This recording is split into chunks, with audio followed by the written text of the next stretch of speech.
할렐루야. 예수님께서는 마음이 청결한 자는 복이 있다고 하셨습니다. 여러 분주하고 복잡한 마음으로 우리의 마음이 채워져 있다면 다시 비워내고 예수로 가득 채워지는 하루가 되기를 소망합니다. 우리에게 주신 하나님의 말씀은 아가서 5장 2절부터 9절까지의 말씀입니다. 제가 말씀을 읽도록 하겠습니다. 내가 잘지라도 마음은 깨었는데 나의 사랑하는 자의 소리가 들리는구나. 문을 두드려 이르기를 나의 누이, 나의 사랑, 나의 비둘기, 나의 완전한 자야 문을 열어다오. 내 머리에는 이슬이, 내 머리털에는 밤 이슬이 가득하였다 하는구나. 내가 옷을 벗었으니 어찌 다시 입겠으며 내가 발을 씻었으니 어찌 다시 더럽히랴마는 내 사랑하는 자가 문틈으로 손을 들이밀매 내 마음이 움직여서 일어나 내 사랑하는 자를 위하여 문을 열 때 모략이 내 손에서 모략의 집이 내 손가락에서 문빗장에 떨어지는구나. 내가 내 사랑하는 자를 위하여 문을 열었으나 그는 벌써 물러갔네. 그가 말할 때에 내 혼이 나갔구나. 내가 그를 찾아도 못 만났고 불러도 응답이 없었노라. 성안을 순찰하는 자들이 나를 만나매 나를 쳐서 상하게 하였고 성벽을 파수하는 자들이 나의 겉옷을 벗겨 가졌도다. 예루살렘 딸들아, 너희에게 내가 부탁한다. 너희가 내 사랑하는 자를 만나거든 내가 사랑함으로 병이 낫다고 하려무나. 여자들 가운데 어여쁜 자야, 너의 사랑하는 자가 남의 사랑하는 자보다 나은 것이 무엇인가? 너의 사랑하는 자가 남의 사랑하는 자보다 나은 것이 무엇이기에 이같이 우리에게 부탁하는가? 아멘. 성도 여러분은 최근 들어 후회하는 일이 있으시다면 무엇이 있나요? 우리는 친구나 가족끼리는 편하다고 생각해서 실수하더라도 미안하다고 말하지 않고 그냥 대충 넘어가고는 하는데요. 때로는 미안하다고 하거나 또 그 타이밍을 놓쳐서 관계가 어색해질 때도 있습니다. 더 빨리 미안하다고 말하거나 또 행동하지 않은 것이 지나고 나면 후회될 때도 있습니다. 오늘 본문에서도 남편이 찾아왔지만 늦장을 부린 탓에 남편이 떠나가 버리고 뒤늦게 찾아 헤매는 안타까운 아내의 모습을 볼 수가 있는데요. 2절을 보게 되면 내가 잘지라도 마음은 깨었는데 라고 말합니다. 본래 히브리 사고방식에서 마음은 지성을 담당하는 기관입니다. 우리의 문화에서는 머리가 생각을 담당하는 기관이지만 당시 히브리 문화에서는 마음 그리고 심장이 생각을 담당하는 기관이라고 생각했습니다.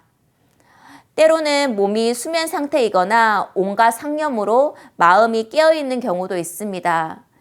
이처럼 여인이 잠은 들었으나 마음이 깨어 있었다면 아주 큰 고민 가운데 잠을 청하거나 아니면 잠이 들지 않았던 설잠을 자는 것으로 보이게 됩니다. 결혼식을 치른 지 얼마 지난지는 알 수 없지만 어제 본문까지만 해도 서로를 향한 사랑의 고백을 했었는데 분위기가 갑자기 이렇게 변해버렸습니다. 아마도 신혼 초일 것 같은데 남편은 없고 아내만 혼자 남아있는 상황입니다. 큰 고민으로 또 꿈과 현실 중간쯤에 있을 때 사랑하는 이, 즉 남편이 문을 두드리며 열어달라고 합니다. 그리고 남편이 문을 두드렸지만 아내는 어찌 된 일인지 곧바로 남편에게 가지 않고 핑계대고 있는 상황입니다. 아마도 둘 사이에 조금은 어긋난 일이 있었던 것으로 추측됩니다. 성도 여러분이 요즘 고민이거나 염려되는 일은 또 무엇이 있나요? 오랫동안 우리는 코로나로 힘들고 지쳐 있습니다. 또한 우리는 해야 될 일도 많고 바쁘게 생활하고 있습니다. 청년들은 진로와 취업의 문제 등으로 각자 또 여러 고민되는 상황에 꼭 사로잡혀 있습니다. 어쩌면 현대인은 몸은 멀쩡한 것 같지만 정신은 딴 곳에 있는 마치 오늘 여인과 같은 상황에 있다고 볼 수 있겠습니다. 걱정과 염려에 사로잡히게 되면 정작 우리의 일상을 소홀히 하거나 또 하나님의 세밀한 음성에 귀 기울일 수가 없습니다. 영적인 것과 우리의 일상은 분리될 수 없기 때문입니다. 혹시 걱정과 또 두려움에 매일 고민하고 여인처럼 잠 못 이루는 성도님이 계신다면 그 마음과 생각을 하나님께 맡기시길 바랍니다. 그리고 그 맡겨진 비워진 마음에 성령님의 긍휼과 위로가 채워지기를 소망합니다. 4절 내 사랑하는 자가 문틈으로 손을 들이밀매 내 마음이 움직였다라고 말합니다. 다시 남편이 관계 회복을 위해 손길을 내밀었을 때 아내의 마음이 움직였습니다. 이것은 이스라엘의 문의 구조를 이해하면 좀 더 쉽게 이해할 수 있습니다. 그 당시 이스라엘의 가정집은 보안을 위해서 문빗장과 또 문 안쪽에 그 잠금 장치를 설치했다고 합니다. 남편은 문을 두드려도 대답이 없자 손을 집어넣어서 그 잠금 장치의 핀들을 올려보려고 했던 것 같습니다. 그러나 이것은 쉽지 않은 것이라고 하는데요. 이렇게 애쓰는 남편의 모습에 여인의 마음이 동했는지 아내는 문을 열어주기 위해서 일어난 것으로 보입니다. 그러나 아내의 마음이 돌아서서 모략을 바르고 남편을 맞으러 준비를 하러 갔는데 6절을 보게 되면 남편이 그 사이 떠나가 버리는 예상치 못하는 일이 일어나고 맙니다. 여인은 거기서 멈추지 않고 문 밖으로 나가 남편을 이리저리 그리고 전심으로 찾고 불러봅니다. 그러나 아무런 대답이 없게 됩니다. 7절 이후를 보면 여인은 남편의 행방에 대한 조언을 줄 것이라 생각하고 파수꾼들에게 도움을 요청하지만 오히려 이들은 이 술람미 여인을 욕보이게 합니다. 술람미 여인은 남편에게 늦게 나간 것을 후회해봤지만 소용이 없었습니다. 그리고 다시 8절 예루살렘 딸들에게 내 사랑하는 자 남편을 만나거든 내가 사랑함으로 병이 났다고 이렇게 전해달라고 부탁까지 하게 됩니다. 이에 9절을 보면 예루살렘 여인들은 너의 사랑하는 자가 다른 사람보다 나은 것이 무엇인지 찾아보자고 이렇게 대답을 하게 됩니다. 신앙생활 중에는 연애처럼 또 신혼 초와 같은 기쁨과 즐거움만 매일 있을 수는 없습니다. 삶에 예기치 못하는 어려운 순간과 고난의 연속이 또한 신앙생활 중에 우리에게 찾아올 수 있습니다. 그러나 하나님이 부재하다고 느낄 만큼 그 절망스러운 상황 속에서도 하나님은 여전히 나의 사랑하는 자라고 부르고 또 여전히 우리 곁에 계십니다. 마지막으로 우리가 오해하고 또 뒤늦게 후회할 때에도 우리는 술람미 여인처럼 거기서 멈추지 말고 계속 하나님을 찾는 인내가 필요합니다.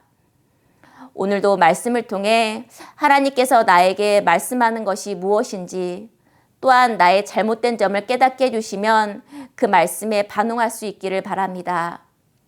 그리고 하나님께 여러분의 고민과 또한 염려를 겸손히 아뢰고 도우심을 구할 수 있는 하루가 되기를 소망합니다. 함께 기도하겠습니다. 하나님, 나를 사랑하는 자라고 매일 불러주시지만 우리는 바쁘다는 핑계로 또한 삶의 여러 문제 가운데 하나님의 음성을 놓칠 때가 있음을 보게 됩니다. 그럴 때에 술람미 여인처럼 뒤늦다고 후회하지 말고 하나님 앞에 겸손히 아뢰고 하나님의 음성을 들을 수 있도록 도와주시옵소서. 오늘도 나에게 말씀하시고 또 깨닫게 해주시는 예수님의 이름으로 기도합니다. 아멘.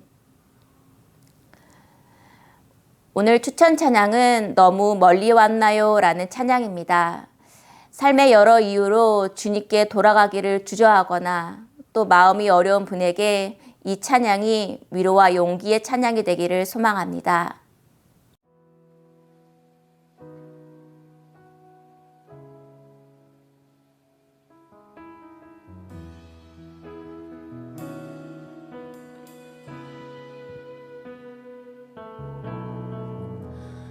너무 멀리 왔나요? 주님께 돌아가기에 사랑의 주님 그 품을 떠나 내 영혼 잃어버린 지금 너무 늦었나요? 늦은 건가요? 내 영혼 회복하기에 수많은 죄악 속에 갇혀서 주님을 잃어버린 지금, 하지만 내 영혼 주님 기다려요. 변함없는 주님의 사랑을 내 모습 이대로 주께 돌아가요. 나의 손을 잡아주소서. 다시 주님의 얼굴 내 영혼 볼 수 있도록 나를 구원하소서. 다시 주의 임재 가운데 내 영혼 살 수 있도록. 하지만 내 영혼 주님 기다려요. 변함없는 주님의 사랑을 내 모습 이대로 주께 돌아가요. 나의 손을 잡아주소서. 다시 주님의 얼굴 내 영혼 볼 수 있도록 나를 구원하소서. 다시 주의 임재 가운데 내 영혼 살 수 있도록. 다시 주님의 얼굴 내 영혼 볼 수 있도록 나를 구원하소서. 다시 주의 임재 가운데 내 영혼 살 수 있도록. 다시 주의 임재 가운데 내 영혼 살 수 있도록.